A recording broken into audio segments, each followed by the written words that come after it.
Good day, everyone. I am Jeel Shah, Research Associate at Welltrust Capital Services.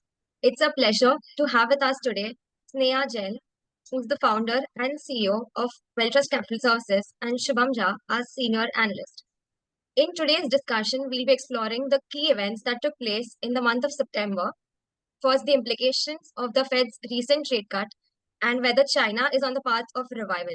Stay tuned for an insightful session. With that, I'll hand it over to Sneha. Thank you, Jeel, for the lovely introduction, and we'll straight move into the topic. So last month, finally, the Fed cut rates by 50 bips. What this did is this happened after 4 years, after 4 long years, and it's basically seen to stimulate economic growth by reducing the cost of borrowing for consumers and businesses alike. What it does for India is it's positive in the sense for various sectors across housing finance, FMCG, consumer goods, consumer staples, manufacturing, and banking. It will have a positive impact on these sectors. What happens from a highlight perspective and how it affects us? It basically says that the US is serious about supporting economic growth. In the US, it's controlling inflation by reducing these rates, and it also manages the risks associated with potential downturns in the months ahead. Can you move ahead? What it does for the US economy is there'll be cheaper borrowing because the interest rates have now come down for individuals and businesses, and there would be more increased spending and investment. Of course, as the borrowing costs decrease, consumers are likely to spend a little more, and businesses also will expand and invest more for growth. Of course, this will lead to further job creation and the economic expansion in the country. What it does on the Indian economy, as I explained, it does impact a few of our sectors, but it majorly the impact on oil cost. If Fed when the Fed cuts rates, means that the US dollar weakens, and this causes oil prices to rise in the global markets. Now, since India is a very large importer of oil, these prices could increase the India's trade deficit and further lead to inflationary pressures. And this basically also lower global borrowing cost and foreign investments. So Indian companies that secure loans from abroad, particularly the US, may find the cost of borrowing to reduce for them as well because of the US lending rates that have decreased. So what we feel in general about this, of course, there will be some positive impact on sectors, but of course, from the oil point of view, there will be some pressure. It's all in all a good move because it does impact positively on a few sectors. There will be little pressure, but that should not be a big issue for India. Now, looking at, one very important aspect, as we've seen in the last 6-8 months, there has been, especially in the mutual fund space also, we've seen the rise of the sectors, a lot of sector and thematic mutual fund inflows in various sector-driven funds. What we would like to speak about in this slide is how sectors are very cyclical in nature. Of course, each sector and how it does in various economic, changes or the changes of the economy is very important to understand. And if you don't get that right, you can really underperform by being in a sector which is very, very overvalued. And also, it doesn't mean just because a sector is undervalued, it's the right time to get in. There is always a good time to be in the market in a particular sector. And we've seen across funds, etc., we go overweight in sectors where we have more positive on. So this snapshot just shows that how in the last 1 year, YTD, these are the few sectors which have done really well, like automobile, technology, and consumption. And, a few sectors which have really underperformed is banking and, energy, realty. Of course, realty was one of the most outperforming sectors in 2024. So what this slide kind of tells you is that you should not time the market and you should not be in thematic funds if you don't understand it. It's rather better for you to be part of the overall broad-based funds. This also shows how a few sectors have always been more dominant, maybe in between somewhere, like sectors like consumption and pharma. They are more defensive sectors, and they are probably sectors which are more a longer term story and fall also as less compared to other aggressive sectors. So when you're doing your overall asset allocation, diversification is super important, and that should be definitely looked at. And when you're also doing sector allocation, be sure of your longer term goals, whether it adds up to be in a particular theme or sector, and you do not just time it looking at the herd. Try to avoid herd mentality. Also, continuous monitoring of sector performance is very important. So if you don't know the exit time, you're actually going to really suffer, because the volatility when it comes to sector driven performance is a lot.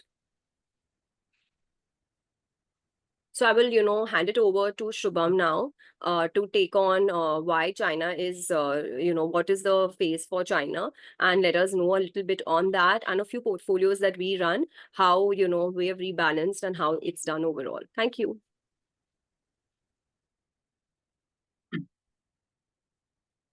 I'm audible. Yeah, so Sneha, that was a great explanation. So with the China piece, right? China knew with a goal of 5% economic growth for 2024. They knew that it had a lot of work ahead. So they planned to closely monitor the consumer spending, then the unemployment rates, the PMI index to cause the recovery. And from the past 1 year, these numbers aren't attractive as a nation. So as a nation, they have faced very uncertain path, but everyone was hoping for a turnaround. And recently, China has came up with a plan which also includes measures to support the stock market. The PBOC, that is the Public Bank of China, has also announced that it would help banks refinance loans for companies looking to buy back their shares. So, which was intended to boost the investors' confidence, because from the past 5 to 6 years, right, the Chinese markets aren't attractive. I mean, they have a lot of volatility. Finally, PBOC has finally decided to help the stock market, and the second most attractive investment, which is real estate market, where more than 30% of investors in China looks to invest. Right, they are also coming with some plans to to improvise this sector. As a part of this plan, the People Bank of China, that is PBOC, has lowered the 7-day reverse repo rate from 1.7 to 1.5, which will eventually help the economy to grow further. This change was expected to lead to lower mortgage rates, because everybody knows that from the last year, right, the Evergrande crisis happened, which has eventually shocked the real estate sector. And China as an economy know that real estate has been the biggest wealth creator in the from the past 10 years. So they are looking forward to improvise it. And additionally, the government has also injected 1 trillion yuan into the banking system to encourage the lending and improve cash flow. So overall, at the conclusion part, if you will see, the Chinese stimulus packages will eventually help the economy to grow for the next 6 to 1 year. But we have to track the PMI data, the consumer spending, the unemployment rates, and especially the inflation, which can shoot up very fast. And we'll see how the government manages the inflation, and we'll see the recovery part.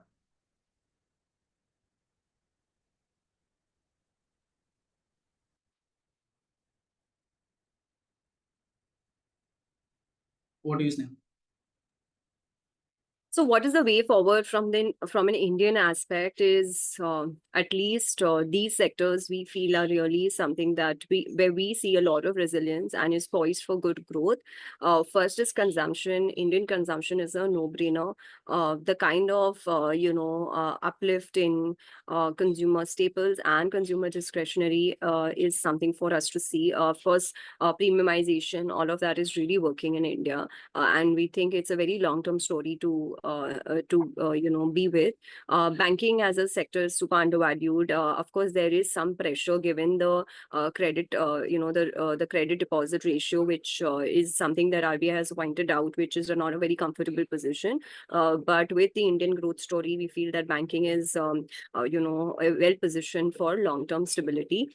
Sectors like infra, real estate, energy, because of also the government's continuous effort on increasing the way the infra and the power generation pan India pans out. We do believe these are sectors that will see immense growth in the years to come. But as I pointed out in my sector analysis in the earlier slides, it's better not to time sectors if you're not an expert, and rather be in something which is more broad based than taking sector calls or thematic calls, which has pretty much been the flavor of the season for the last 6 months. But we are definitely overweight these few sectors. Now we'll move to Value Multi-Cap, which is one of our core packs that we run. We've been running this for over 2 years. We just want to talk about, how the last 1 month was for us for this particular pack and how our sector rotation has helped in, making a positive impact on this pack. Over to you, Shubham. So overall, as we discussed in the last market outlook, that the textile sector has been looking very positive because of the Bangladesh crisis, which recently happened. Because a lot of the traders and the distributors in USA has their productions in Bangladesh, and because of the recent crisis, all those orders has been shifted to India. Which has eventually helped the textile industry, and then many other sectors too. So we took a call, as discussed in our last monthly outlook. We took some textile companies, and you will see that in the last 1 month has eventually helped us to beat this equity multi cap. And we'll follow the same strategy whenever we see that there is a sectoral rotation. We'll pull out those companies and add to our value multi cap.